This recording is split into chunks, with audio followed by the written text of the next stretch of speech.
இயேசுவில் எனக்கு பிரியமான என் அன்பு சகோதரமே, ஒரு ஊரிலே ஒரு பணக்காரர் வாழ்ந்து வருகிறார். அவர் அனைவர் மீதும் அன்பும் பாசமும் அக்கறையும் கொண்டவராக தேவையில் இருப்போருக்கு ஓடிப்போய் உதவி புரிவார். ஆனால் ஊர் மக்கள் அவரது நல்லெண்ணத்தை கருத்தில் எண்ணுவதில்லை. அவருடைய பணம் மட்டுமே அவர்களுக்கு பெரிதாகப்பட்டது. இளிச்ச வாயண்டாய்வேன், காசு கொடுக்குறான், ஆனால் திரும்ப வாங்க மாட்டான், யூஸ் பண்ணுற வரைக்கும் அவனை யூஸ் பண்ணிக்க வேண்டிதான் என்று அவர்கள் வாழ்ந்து வருகிறார்கள். ஆம் அன்பர்களே, இன்றைய காலம் ஒருவரின் நல் எண்ணத்தை பார்ப்பதில்லை. மாறாக எவ்வளவு பணம் அவரிடம் உள்ளது, யாரிடம் பணத்துக்காக ஃப்ரெண்ட்ஷிப் வச்சுக்கலாம், அவர்களால் என்ன பயன் என்றுதான் செல்கிறது.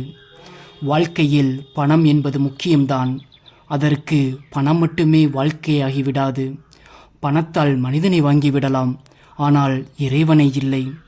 இறைவனுக்கு எவ்வளவுதான் உண்டியலில் காணிக்கை போட்டாலும் அன்பு, பாசம், மாசற்ற மனம், குணம் இருந்தால் மட்டுமே வேண்டுதல் நிறைவேறும். சிந்திப்போம், எத்தகைய மனநிலையில் நம் காணிக்கை இறைவனுக்கு உள்ளது என்று.